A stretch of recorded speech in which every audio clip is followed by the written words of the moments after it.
তোমরা অবিলম্বে আমার ছেলের সাথে সমস্ত সম্পর্ক ছিন্ন করবে, নয়তো আমি তোমাদের জীবন থেকে সব সম্পর্ক ছিন্ন করে দেব। আমরা তো আগেই বলেছি বাবা, ওটা নিয়ে আপনি চিন্তা করবেন না। ঠিক আছে, তাহলে আমি এটা নিয়ে এখন এক বন্ধুর কাছে যাব। আমাকেও এখন উঠতে হবে।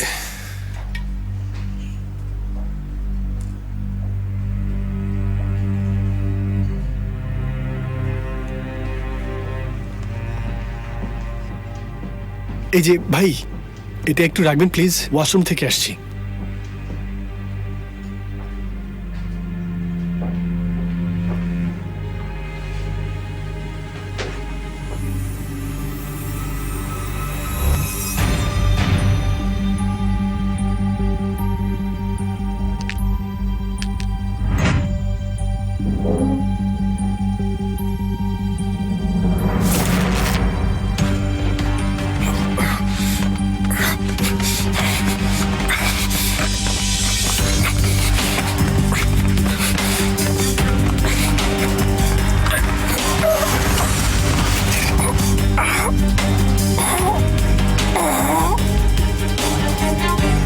সদরুদ্দিন, তোমার মাথা খারাপ হয়ে গেছে? আমাকে ওই বাড়ি থেকে বের করে দেওয়া হয়েছে, কি করে ঢুকবো ওখানে আবার? তাছাড়া আমি কি জীবন দিয়ে দেবো নাকি তোমার ওই গোয়েন্দাগিরি করতে গিয়ে? পারবো না। এর আগে মুরাতের জন্য যখন করেছিলে তখন তো খুব ভালো ছিলে। করেছিলাম কারণ তখন আর কোনো উপায় ছিল না। এখনো তোমার কোনো উপায় নেই। তোমার সন্তান নিয়ে নিঃস্ব হয়ে রাস্তায় রাস্তায় ঘুরে বেড়াতে হবে। একটা টাকাও আমি দেবো না, মনে রেখো। কি করে বোঝাবো? কেন বুঝছো না তুমি? বাবা আমাকে ওই বাড়িতে ঢুকতেই দেবে না। তুমি কাকে বোঝানোর চেষ্টা করছো সঙ্গুল? যদি স্বয়ং শয়তানও আজ তোমাকে রাস্তায় দেখে, সে সরে গিয়ে তোমাকে জায়গা করে দেবে। যেভাবেই হোক বাবাকে এই ব্যাপারে রাজি করানোর উপায় বের করতে হবে। কঠিন, কঠিন, খুবই কঠিন। সঙ্গুল শোনো, দরকার হলে দোষটা আমার উপর চাপিয়ে দিও, ঠিক আছে? বলবে সদরুদ্দিন আমাকে এটা করতে বলেছে, সে আমাকে এটা করতে বাধ্য করেছে, আমার আর কোনো উপায় ছিল না, আমি একজন ভুক্তভোগী, ইত্যাদি ইত্যাদি। এসব তো তুমি অনেক ভালো পারো। এতে কাজ হবে না সদরুদ্দিন, এভাবে আসলে হয় না। এটা একটু কান্না ভেজা, কিন্তু সেটা শুধু দরজার কাছে গিয়ে কাঁদলেই হবে না।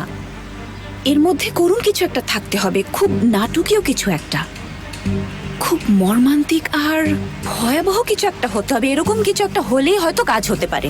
হ্যাঁ, তুমি নিশ্চয়ই একটা উপায় খুঁজে বের করবে। মানে পারবে পারবে। পারবো, কিন্তু ভাবতে হবে, ভেবে বের করতে হবে। ভাবো।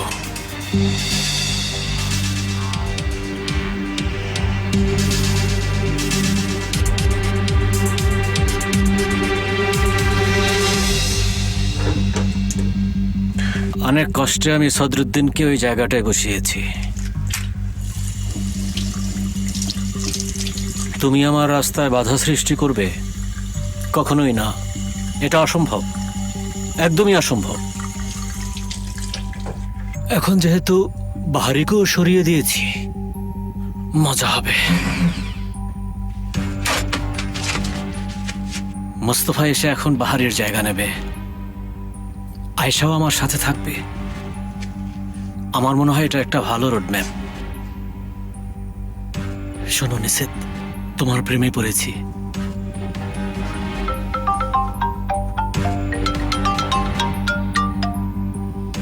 হ্যাঁ আয়েশা বলেন। নেসেত, আপনি কোথায়? এই তো এখনই বের হচ্ছি আমি। কিছু কি লাগবে? মিষ্টি কিছু বা অন্য কিছু নিয়ে আসবো? না না, সবকিছু এখানেই আছে, দরকার নেই। ঠিক আছে, তাহলে আসছি আমি।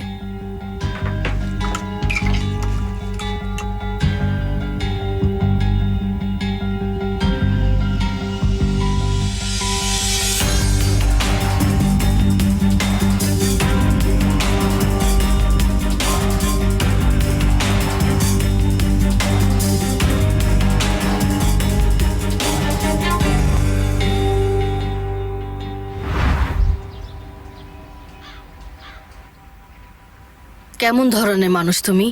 তুমি কি একবারও বলনি যে এই মেয়েটিকে আমি ভালোবাসি? এতে তোমার কি যায় আসে? বলেছি, কথা হয়েছে। না বলেছে সে, কি করবো আর, গলা টিপে মেরে ফেলবো নাকি? ঠিক আছে, তাহলে আমি কথা বলবো তার সাথে। আমাকেই কথা বলতে হবে। সে আসলে সবার ব্যাপারে নাক গলাতে পছন্দ করে, এতটাই পছন্দ করে, লোকটার কথা কি বলবো আমি। সে যেমন ইচ্ছে তেমন থাকুক, কিন্তু আমাদের কথা যখন এসেছে তার দাম্ভিকতা একদম চলবে না, কোনোভাবেই না। এখনই কথা বলতে হবে। যেও না, কথা হয়েছে আমার। কথা হয়েছে তোমার? হ্যাঁ। তাহলে তুমি কেন শুধু শুধু আমাকে মাহারা গাধার মতো চিৎকার করেছো বলো তো শুনি? মানে কি? দারুণ কাজ করেছো। আমি আমি শুধু ফান করতে চেয়েছিলাম, আমি মজা করতে পারি না। করবে না, একদম মজা করবে না। থাকবে, তুমি আমার হাতেই থাকবে। কি বলবো, আমাদের সব মেয়েদের মেজাজ এত খিটখিটে। চা বানাবো নাকি? বানাও।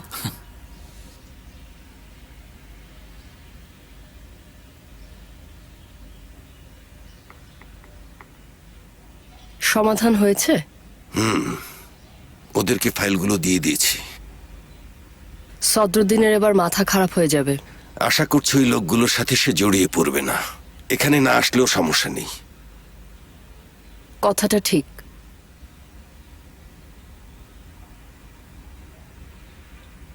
আচ্ছা, যাই হোক, তুমি কেমন আছো?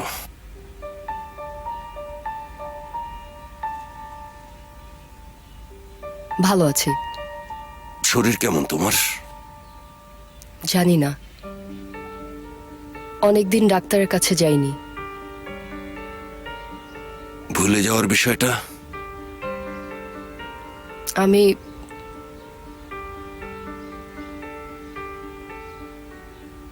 মনে হয় ভুলে যাচ্ছি যে আমি ভুলে যাই। আমার শুধু এখন একটাই চাওয়া,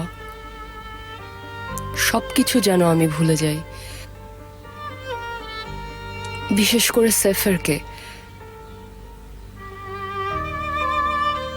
কারণ এভাবে আমি আর বাঁচতে পারছি না বাবা। এভাবে বলো না মা, এমন করো না, কষ্ট পাই আমি। এমনিতেই অনেক কষ্টের ভেতর দিয়ে যাচ্ছি। ঠিক আছে।